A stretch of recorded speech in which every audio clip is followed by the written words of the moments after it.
Yes, so I'm Brendan McCullough. I am an attending neuroradiologist here. So feel free to ask questions while we're going. It'll make it less boring for you guys and for me. So just go ahead and interrupt when necessary. In case you're wondering, that is me on the mountain there. There's going to be lots of pictures as we go. So I'm going to start with a little introduction of what radiology is, since actually most people don't seem to know. They did a study where they asked people who are going in to get imaging done at a hospital whether radiologists were doctors, and most people didn't think they were. So the first lesson is radiologists are actually doctors. We had to go to med school to become radiologists. The definition of radiology, always good to start off with a dictionary definition, right, is that this is a branch of medicine concerned with the use of radiant energy, such as X-rays and radioactive material. We're not going to talk about that. I think this definition is probably a little outdated, and I'll explain why as we go, but a little bit about the history. The handsome gentleman there on the left is Wilhelm Röntgen. He is credited with the creation of, or the discovery of X-rays and sort of the creation of radiology in that sense. The picture on the right is one of the very first X-rays that was ever taken. This is of his wife's hand. So think about that. The first thing he did when he made this discovery was he grabbed his wife and put her hand in it and took a picture. Apparently, when she saw the image, her first remark was, "I have seen my death." So this was in 1895. He actually won the Nobel Prize in 1901 for physics. Interestingly, this was the very first Nobel Prize ever awarded. So clearly people realized at that time that this was going to be an important discovery. Could you describe what that is in the X-ray? Yes, this is his wife's hand with her ring on the ring finger, a little bling bling. Clearly, he was doing all right for himself. Actually, he when he died, he was totally poor because this was before World War I, and where he was at the time, there was a horrible recession and or depression, and so he did not have any way to make money, and he died a poor man. But his wife apparently was doing okay with the ring. So we still use X-rays. These are probably ones that you might recognize. I grabbed these from Wikipedia, so forgive me. The reason it says sin on the image on the left is not diagnosing the patient with bad behavior, but sin is left if you're in other countries. So it's just saying which side of the radiograph is shown. In the 70s, people figured out that you could take X-rays, and if you spun the X-ray machine around the patient and had a computer detector on the other end and then ran it through a complicated computer program, you could actually make essentially 3D images from the X-rays. So these are images. The one on the left is like a cross-section through the heart and the chest. And then on the right, what they did was took that data from that study and just reformatted into a whole different plane. So that's what we do a lot now. This is about half of what I look at are going to be CTs. They're really, really helpful for seeing what's going on inside the body. We also do ultrasound. So ultrasound does not use radiant energy, or it does not use radiation, to be more particular. This is a classic picture of a somnogram from a baby. Probably the most common ultrasound that people see pictures of. So this actually came into clinical practice after World War II, so it's been around for even longer than CTs. Oops, going the wrong way there. And then finally, my favorite, MRI. So we do a lot of this in neuroradiology. So MRI uses magic. So again, no radiation to do that. This really came into practice in the 80s, but it wasn't really available most places until maybe the 90s, so relatively recent. But MRI is really, really helpful, especially for looking at the brain, because there's the skull that surrounds it and makes it very difficult to palpate and understand what's going on, short of surgery. So probably a better way to put this would be that radiology is diagnostic imaging. That's generally how we refer to ourselves. And I also do a lot of non-diagnostic imaging, so I'm going to be showing some pictures as we go. This is one that I took a number of years ago on a beach called Vesterhorn, probably the most beautiful beach I've ever been to. Where is this? This is in southeast Iceland. It's a little bit out of the way, but it's a really cool beach. What was really neat about it was it's like, one of the most beautiful beaches I've ever been to. And we were like the only people on the beach. We had to pay like €5 to get on, but there was no one else around. So we just had the whole place to ourselves. It was great. So how did I get to radiology? It's a long path, I'll be honest.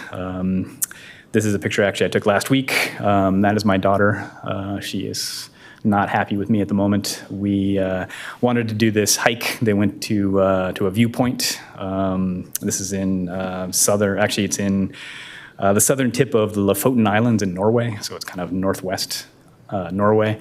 This hike was basically steps from all the way down that road. You can see there's a little dot on the road, that's a car. So it was about 1,500 vertical feet of stairs over the course of about half a mile. So it was very, very steep. And this is most of the way to the top. All right, so to get there, obviously there's education. I did high school, naturally. After high school, I went to college, 4 years of that. I went to Stanford, I majored in biology. An important thing about education is whenever you can take an excursion, I highly recommend it. So my excursion was to go to a marine station. Stanford had a marine station down in Monterey, so I spent a quarter down there, living off campus and studying biology-related things. This was like probably one of my best memories from college. My wife, who was smarter than me, she's a doctor too. She's an anesthesiologist. She went to England to study in Oxford and study English literature for a year. So if you think that you can't do all the pre-med requirements and still travel, she has definitely proven that one wrong. There are ways to do it. And taking the opportunity to experience other things is a great idea. So after undergrad, I went straight to med school. Typically, this would be a 4-year plan. I did not do that. I did the MD PhD program, so that meant it was 8 years for me. So there's a lot of pros and cons about doing MD PhD. There are not a lot of slots, but most medical schools have an MD PhD program. I was genuinely interested in becoming a physician scientist, where I would be doing both clinical medicine as well as research, sort of figuring out the next best ways to treat patients. So that was my main motivation for doing it. There are other benefits to doing it. For example, the government actually pays for it, so they cover all of your tuition and they give you a stipend to live on. So when you think about how much debt people go into going to med school, having the government pay for it all is a great deal. And then speaking of excursions, this is also the time, especially during grad school, I learned how to snowboard, and I got married. So that's my wife, who I mentioned earlier. She's a skier. She was always told that someday she'd run away and marry a snowboarder, and they were right. Although now I ski because I have kids and it's easier to ski. But anyways, I became an excellent skier, a snowboarder during grad school, and so that was one of the best benefits of doing a PhD. Another picture, this one's actually also from Iceland. These are the Northern Lights. We were in Iceland for a week, and we were hoping to see the Northern Lights. And there was one day when everything wasn't totally covered in clouds, and the Northern Lights came out, and it was just awesome. All right, so once you get to the end of med school, you have to pick a specialty. Actually, you kind of have to pick it before you get to the end of med school, so it's helpful to think about it ahead of time. There's kind of two main branches that you will learn in med school, and this is sort of the sort of fields they introduce you to. One is going to be medicine, and so there's different flavors of medicine, like internal medicine, family medicine, pediatrics, different subspecialties of that, such as cardiology or GI or even infectious disease. And then the other main branch is surgery, obviously, so general surgery, neurosurgery, orthopedic surgery, blah, blah, blah. These are the main things that you get introduced to, at least at some basic level, before you have to pick residency. But there's a whole bunch of other specialties in medicine that you don't really get introduced to until kind of afterwards, or maybe just a little bit. So things like radiology or anesthesiology, they don't really fit in those two main categories. And so you really have to search them out if you are interested in them. So definitely think about it before you get to the end of med school, because it's helpful to know what you're getting yourself into and what other options there might be. So how do you decide? So there's lots of things to consider. To some extent, I probably thought about each one of these things. But to be honest, I think most people kind of just have a sense as to what they're interested in when they start med school, and they sort of either go down the surgery track or the medicine track. Cliff, were you I'm going into surgery from the beginning? Yeah. I had a lot of different experiences in college, And then when I shadowed in the OR, I was like, all right, I'm not leaving this alone. Yeah, no, I totally get that.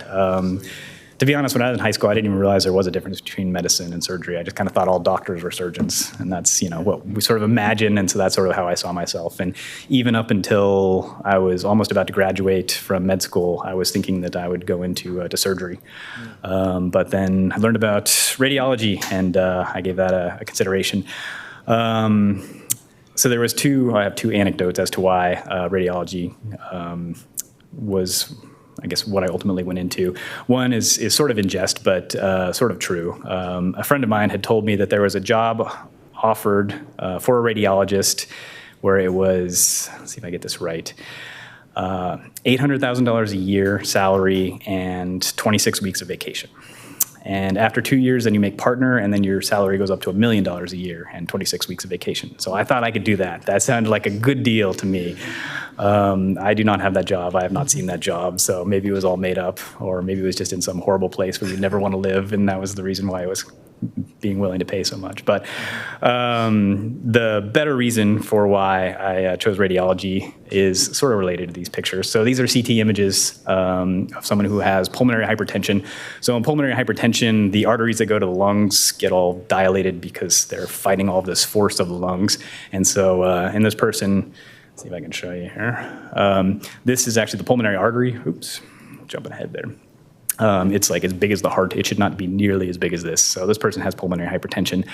But the reason I wanted to show this is there was an experience when I was in med school. I was doing my internal medicine rotation, and once a month I have grand rounds where we, would go. It's like someone would present this big, complicated case, which was really interesting, and everyone would attend, and all the important people were there. And so they presented this case of a patient who'd had months of these really weird symptoms that were sort of coming and going, and no one could figure out what was going on. And then she had to go to the emergency room because she had this sudden chest pain, and they found that she had pulmonary hypertension, which didn't make any sense. And through all these weird things, they ultimately had the brilliant idea that they should do a blood test for these serotonin markers. And so sure enough, they came back, and it turns out that this person had carcinoid syndrome. And so then they further investigated and found out the person had a tumor, and that's what was the cause of this mystery illness.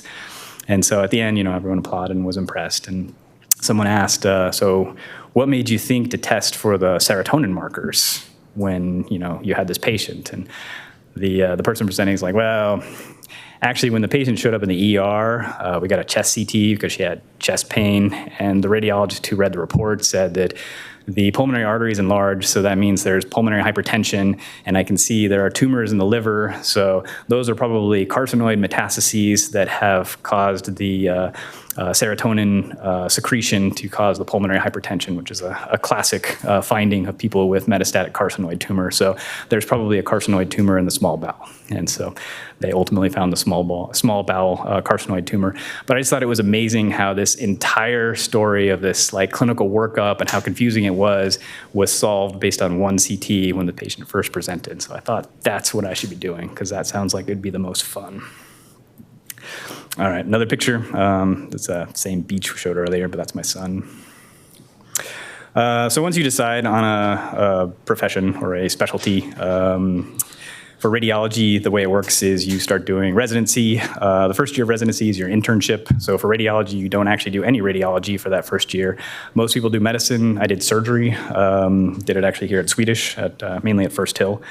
So that was year one. Years 2 through 5 are your actual residency in radiology, which involves a lot of sitting and looking at computers. And then I did another a fellowship, so one more year doing just neuroradiology, which I also did at the U. So if you're keeping track, that total would be 30 grades, not counting kindergarten. I got 3 degrees out of it, 1 wife and 2 children.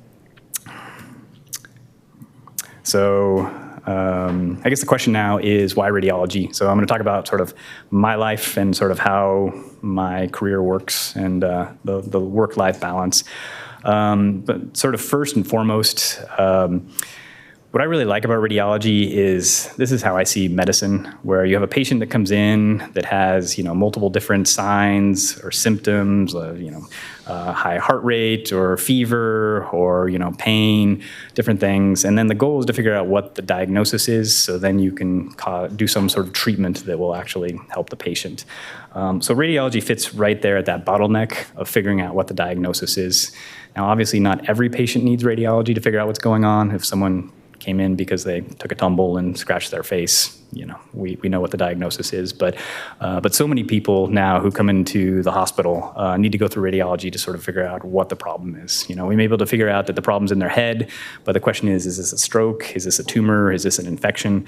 And radiology is really central in figuring that out. So for me, it is sort of fast-paced in the sense that I see lots of patients, and I get to do the most fun part, which is figuring out what the diagnosis is to figure out what the best treatment's going to be.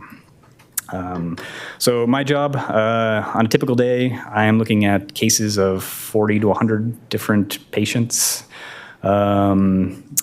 I just do neuroradiology, at least for the most part, because I enjoy it I enjoy it that way. It's shift work, which is really handy for having a life outside of work. My days are 9 hours, usually normal working hours. Sometimes they're in the evenings. I do about one weekend a month where I also have to work. But I don't have call, so that is really helpful for planning my life and making sure my kids have rides when they need rides, or being home when I need to be home. I work about half the time in the hospital, and I work half the time now at home, which is something that not a lot of doctors can do. So I have a workstation in a little home office, and I can read all the cases from there, talk to clinicians from there. It is really nice. I really enjoy it. The commute is awesome. Most radiologists have about 10 weeks of vacation a year, which is pretty good. That used to seem ridiculous to me when I was used to 3 weeks, and now I can't imagine anything less. I do occasional procedures. Most radiologists, I would say, don't. Most radiologists are just looking at the pictures and describing them, but I do kind of enjoy having an opportunity to do procedures from time to time. Other coworkers of mine have slightly different setups. So there's a fair number of people who like to have a 4-day work week, so 3-day weekends every week, which is nice. There are other people who work a schedule where it's 1 week on and then 1 week off, or 2 weeks off. So you're looking at 26 weeks of vacation or more. Also not hard to get used to. And then now there's a deal, since radiologists are relatively in high demand, where you can work anywhere from any time. So you can live wherever you want to live. You just have a home workstation, and you can just work whenever you want to work. So there's people who log on for an hour and then go, do what they do, and log on for a couple more hours later and then do what they want to do, and then just however you want. So that's the ultimate for flexibility. That picture is actually my boss. I do look at pictures on computers sort of like this, but I don't have that pose, just to be clear. That's Swedish? Yeah, I don't know where they took this picture, but that's Bart Keogh. You may know that name. He's my boss. The other thing I will mention, which is sort of off topic, so I will preface this by saying when I was in high school, me and my friends used to go to the bookstore, and we would go to the self-help aisle, and we'd laugh at all the book titles. That being said, someone convinced me that I should read this book, The 7 Habits of Highly Effective People. There's actually a teen version too, which was written by the son of Stephen Covey. The book is really good. If you can get past the idea that it's a self-help book, which it sort of is, it is really helpful in sort of organizing the way you think about your life. So I strongly encourage people to read it. In particular, the second habit is begin with the end in mind. So when it comes to picking a specialty, I think most people either go into medicine thinking that they kind of imagine themselves as being, a surgeon or whatever, and they just kind of go down that path, and they don't really think about anything else. But there's at least half the people who just sort of go into medicine thinking they want to be a doctor and just kind of follow the path of least resistance, which is fine. Most people don't like to make decisions, and so avoiding decisions is certainly the easiest way to go. But then you sort of wind up where the path takes you, not necessarily where you wanted to go. So my advice to you is to think about where you want to wind up in the very end, and then start planning your path to get to there, not just going with the flow. In the end, you'll be a lot happier. There's a lot of people who are unhappy in medicine, and I think it's probably because they didn't really foresee the specific job they have, and so they sort of wound up just sort of going with the flow and winding up there. All right, one more picture. This one is from Colorado. There was a hike called Sky Pond Hike, which I did with my family, and so I got a nice little picture of this mountain above Sky Pond. It was a cool hike. I highly recommend it if you're ever in Colorado. You guys have any questions? Medicine, radiology? Yep. You mentioned that you do occasional procedures. What kind of procedures? I do things with needles. So these days I do lumbar punctures, so sticking a needle in someone's back to get CSF fluid, or I do a myelogram, which is basically the same thing, except I inject contrast for them to go to a CT. So there's contrast that the CT can see. Back in the day, I used to do biopsies with needles when I was in residency and fellowship, but these days that's done by a slightly different branch, so I don't really do those anymore. I also used to do catheter angiograms too, which were fun, but I don't really do those anymore either. So having some ability to work with your hands is fun. I did like surgery a lot when I did surgery, but I like the lifestyle of radiology better. Question? Yeah, I do, actually. I think that's another thing that most people just think radiologists sit in a dark room by themselves. The joke is, how can you tell the difference between a radiologist and a pathologist? When you talk to a radiologist, they look at your feet. When you talk to a pathologist, they look at their own feet. But I do talk to a lot of people. I cover the ER a lot for neuroradiology, so that means I have to call up the ER doctors and talk to them on a regular basis.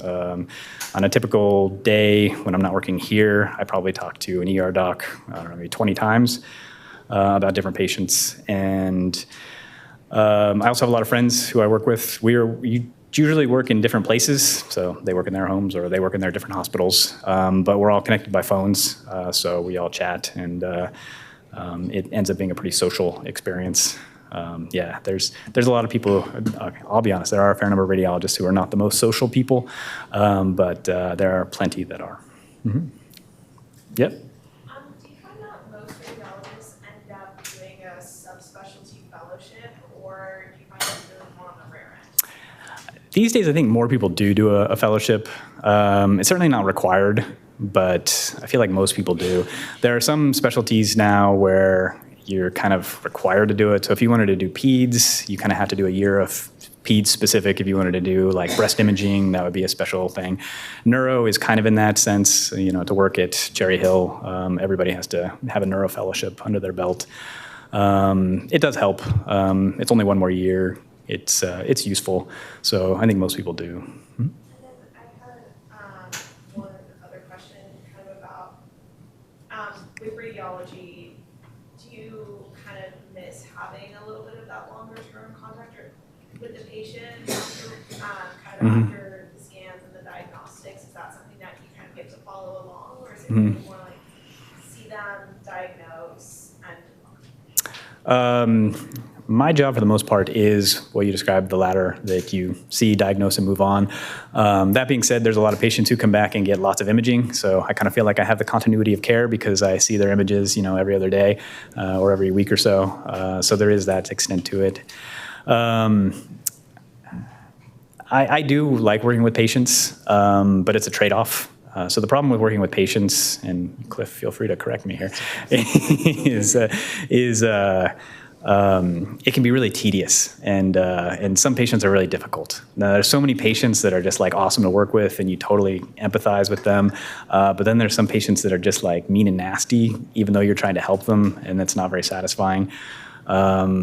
So the idea of spending an hour with someone who's just mean and nasty to you and you feel is like trying to make your life worse is not very satisfying, even for the 15 after that were great.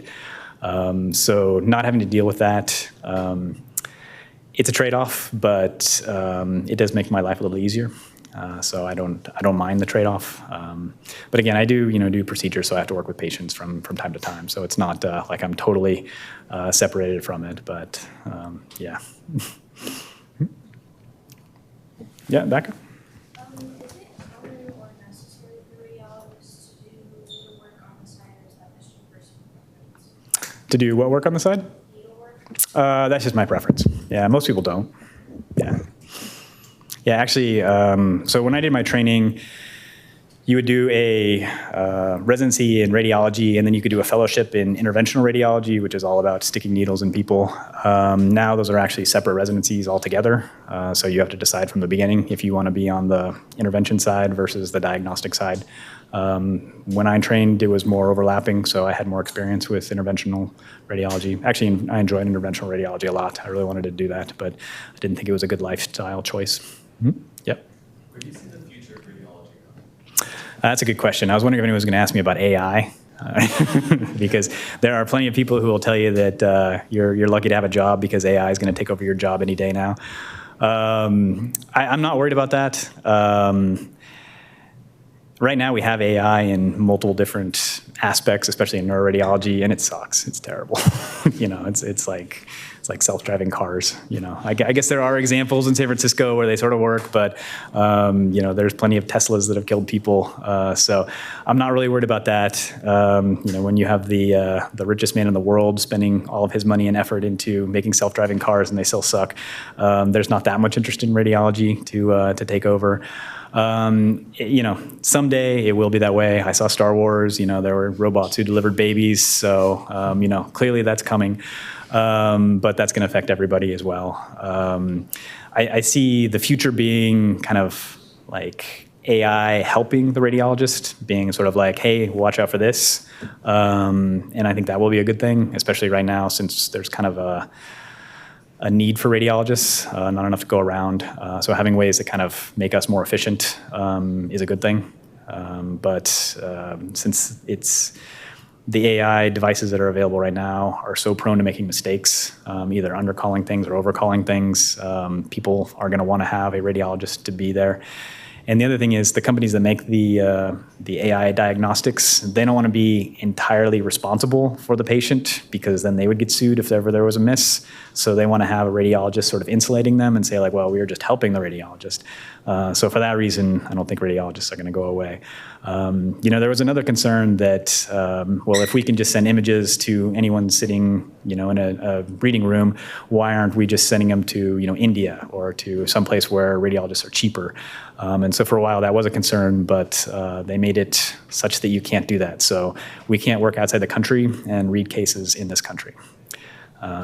You can do prelims, but you can't do the official radiology report that gets billed. Yep. You mentioned that there's kind of a shortage of radiologists, not necessarily enough to go around. Why do you think that is? Do you think that's more kind of because of something that came up during COVID or something that's just kind of about the specialty? I think it's all medicine, to be honest. There's a couple issues. So number one is the number of residents that are produced each year has been basically stable for the last, 20, 30 years. And that goes back to historical reasons. But our population has grown. So that has created more of a demand for doctors. And the population has gotten older, which also creates more of a demand for doctors. So those two things combined has meant that we need way more doctors than we were currently making, 20 years ago, but we're still making that same number. And then COVID just made everything worse because people are like, I'm tired of this. So I'm just going to retire now because I still need to keep my mental health. So it's not just in America either, too. All the other countries seem to have it. I've read reports in England and other places in Europe and even in Asia. There's just not enough radiologists to go around, and so it's kind of a critical shortage. But it just means I'm more in demand, so it's easy for me to find a job. So, in that way, I feel more secure with things. Mm-hmm. Any other questions for Dr. McCullough? Again, we thank you for coming out, sharing your experiences, your great trips, as well as just telling us more about your field. I know some students have projects involved with some radiologic findings and stuff like that. So, yeah, no, I think it's a great field, but you have to look for it. That's the only thing. Yeah, you won't be pushed there. So, who was your mentor? I sort of had two. Bart Keogh was one of them. So I don't know if you knew this. So Bart Keogh, he's one of the neuroradiologists around here as well. So he used to be an ENT surgeon. That's how he started in residency. So I used to know him from that. And he convinced me that I should totally be an ENT surgeon, and I was 100% on board with being an ENT surgeon because it was fascinating and stuff. And then he went crazy and said, like, last week I worked 140 hours and I'm miserable, so I don't want to do this anymore. And so he switched over to radiology, and then he convinced me that radiology would be the ways to go because, you know, you can have a job where you make $800,000 a year and work 26 weeks. He's the one who told me that. Yeah. But then there was also a radiologist at the university who did research as well as was a neuroradiologist named Jerry Jarvik. And so I worked with him and got to know him. And it was a great combination between being able to do things I thought was interesting, research, a lot of it involved computers, which made life easier, and also see some clinical sides of things. Okay. Do you miss the research aspect, the BCI, or all the computer interface stuff? A little bit. So I do a little bit of research, but research is a tough game. Yeah. You know, I had a lot of friends who did PhDs because I did one with them. And the problem with research, if you go the PhD route, is you have to find a job, and the ideal job would be to be a professor at a university, but there's not many of those spots, and they make way more grad students or PhDs than they do spots for them to work. You could go into industry, but then you're kind of considered a trader, or you can become a postdoc and forever work at $50,000 a year salary in a major city, which is just untenable for a while. Yeah. But it is fun. The other problem is you kind of always have to you're basically interviewing for your job every 3 years where you're submitting these grant proposals, and it's stressful. Yeah. I like having a job that's safe. Yeah. Another question? What age do you usually would you say? What age do I what? What ages do you usually see? Oh. The scans that you're For reading. scans, I see all ages. Doing neuroradiology, I'm also kind of a de facto pediatric neuroradiologist. So I read a lot of MRIs on babies. And then whenever kids wind up in the ER, I see them if they get imaging of their head. Pediatric radiology and neuroradiology kind of overlap. And when you have a pediatric person with a neuro problem, it generally gets pushed over to neuroradiology as opposed to pediatric radiology. The diseases are more similar between kids and adults, so it usually comes to me. But then, I see patients that are 100 years old, and I applaud them for being 100 years old. What are some challenges Challenges? for you and your work? It gets a little boring sometimes. Huh? Boring. It looks a little boring sometimes. Yeah, I'll just admit that. But I think any work gets boring from time to time. Having cases that only last 10 minutes, that helps it because there's a lot of turnover. So when you get bored of a case, you get to move on to another one. I don't know that I have the attention span to be a surgeon or to be an interventional radiologist because you must spend 2 hours just doing an exposure, and then finally you get to do the operation. Then it's another 2 hours to close or more, and that's a long time to be standing there. So having a 10-minute case is awesome. What else? Plenty of people don't realize we're doctors, but that's okay. I don't derive a whole lot of self-satisfaction from what other people think of me, so it's not a big issue. I've multiple times I've been, people have asked me what I do. I said I'm a radiologist, and they're like, "Oh, my friend's a radiologist. They got their degree at Bellevue Community College." I was like, "Yep, yep." It's a good school. Yep. Mm-hmm. So. All right, we thank you, Dr. McCullough, for coming out. Yeah.